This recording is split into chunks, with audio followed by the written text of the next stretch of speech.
untuk optimalisasi pelaksanaan penyidikan ini dan efisiensi daripada penyidikan ini, hari ini kami tarik ke Polda Metro Jaya. Mengapa?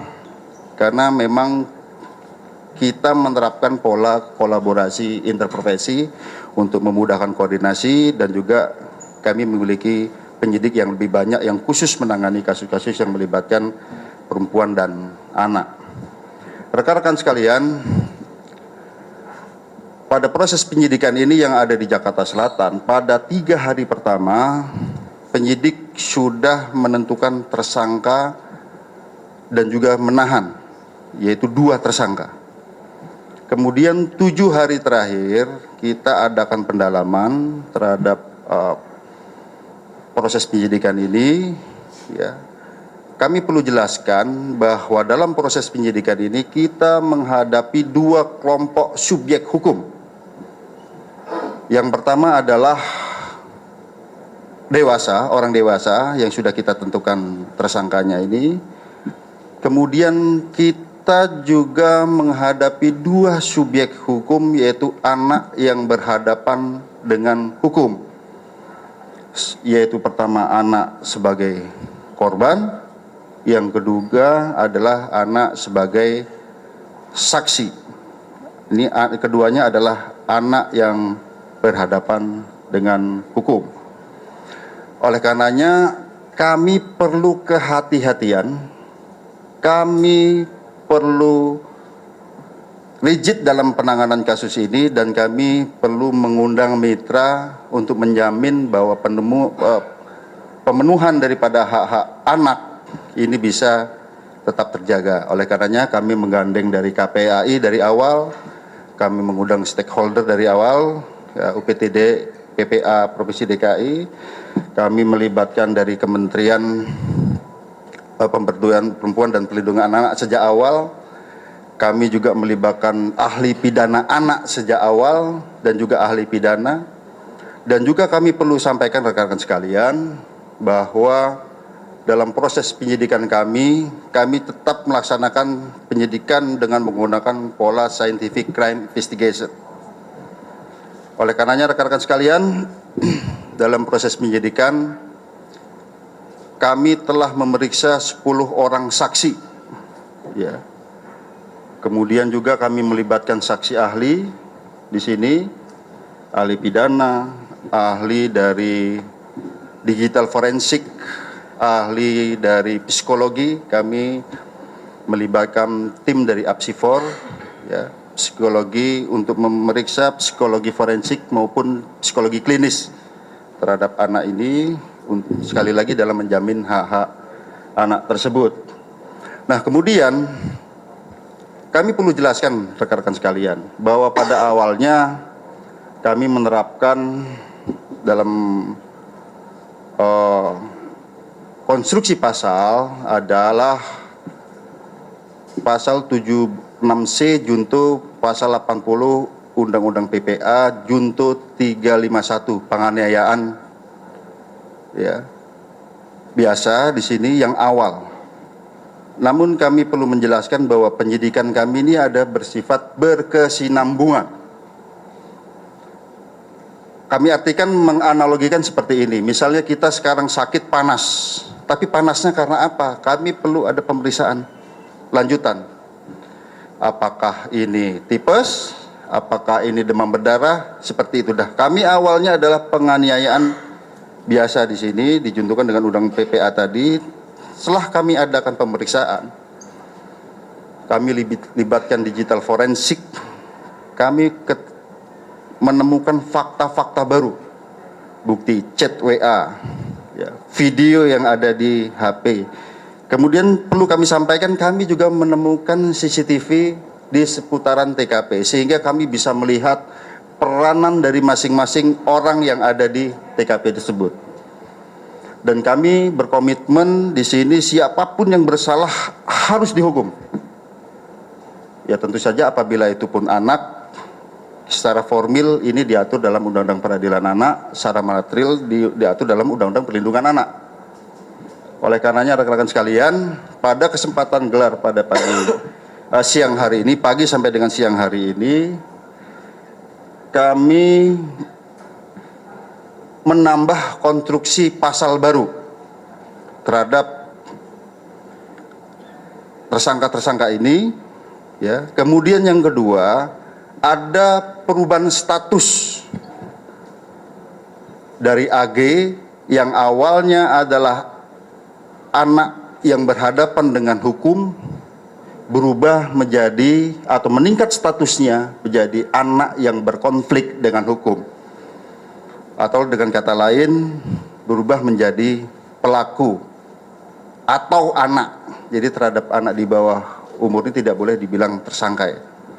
Jadi yang kami perlu jelaskan. Kemudian dari fakta hukum yang kami peroleh, baik itu dari chat WA, baik itu dari video, kemudian baik itu dari CCTV yang ada di TKP, kemudian keterangan saksi-saksi, ya, kami mengonstruksikan konstruksi pasal yang baru. Nah, sebelum kami jelaskan, kami juga perlu menjelaskan di sini, ternyata pada awalnya para tersangka ini ataupun orang yang ada di TKP tidak memberikan keterangan yang sebenarnya. Setelah kami sesuaikan dengan CCTV, kami sesuaikan dengan alat bukti yang lain, kami sesuaikan dengan chat WA, tergambar semua peranannya di situ. Oleh karenanya, yang kami sampaikan tadi, ada peningkatan status dari anak yang berhadapan dengan hukum berubah menjadi anak yang berkonflik dengan hukum ataupun pelaku. Kemudian ada perubahan konstruksi pasal. Yang pertama, terhadap tersangka MDS. Konstruksi pasalnya adalah 355 KUHP ayat 1, subsidiar 354 ayat 1 KUHP, lebih subsidiar 353 ayat 2 KUHP, lebih subsidiar 351 ayat 2 KUHP, dan atau 76C junto 80 Undang-Undang Perlindungan Anak dengan ancaman maksimal 12 tahun penjara. Itu MDS, ya. Kemudian terhadap tersangka SL, yaitu 355 ayat 1 junto 56 KUHP, subsidiar 354 ayat 1 KUHP junto 56 KUHP, lebih subsidiar 353 ayat 2 junto 56 KUHP, lebih subsidiar 351 ayat 2 junto 56 KUHP.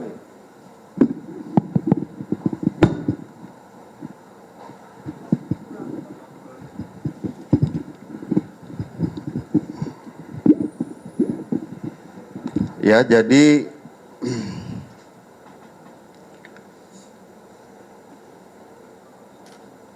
saya ulangi ya, untuk tersangka SL itu 355 KUHP 355 ayat 1 KUHP junto 56 KUHP, subsidiar 354 ayat 1 junto 56 KUHP, lebih subsidiar 353 ayat 2 junto 56 KUHP, lebih subsidiar 351 ayat 2 junto 56 KUHP, dan atau 76C junto 80 Undang-Undang Perlindungan Anak, ya. Kemudian terhadap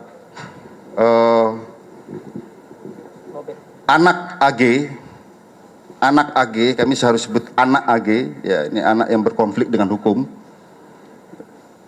Itu pasalnya adalah 76C junto 8 pasal 80 Undang-Undang Perlindungan Anak, dan atau 355 ayat 1 junto 56, subsidiar 354 ayat 1 junto 56 KUHP, lebih subsidiar 353 ayat 2 junto 56 KUHP, lebih subsidiar 351 ayat 2 junto 56 KUHP.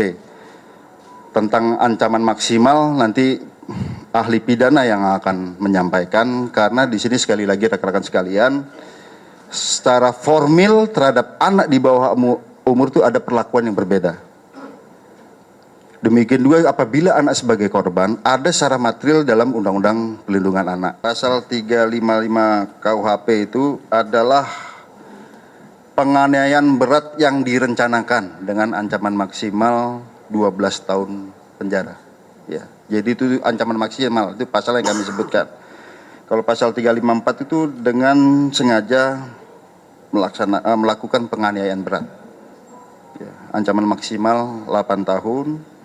Kemudian 353 itu penganiayaan yang direncanakan mengakibatkan luka berat. Ya. Kemudian 351 ayat 2 penganiayaan tanpa direncanakan ya, penganiayaan yang mengakibatkan luka berat. Jadi ini memang konsep pasal kita urut dari mulai yang terberat sampai dengan ini. Tapi dari penyidikan kami ini masih berkesinambungan ya.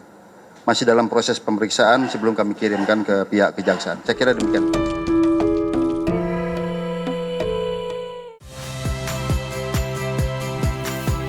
Saya Iriana Mardanus. Saksikan program-program Kompas TV melalui siaran digital, pay TV, atau media streaming lainnya. Kompas TV, independen, terpercaya.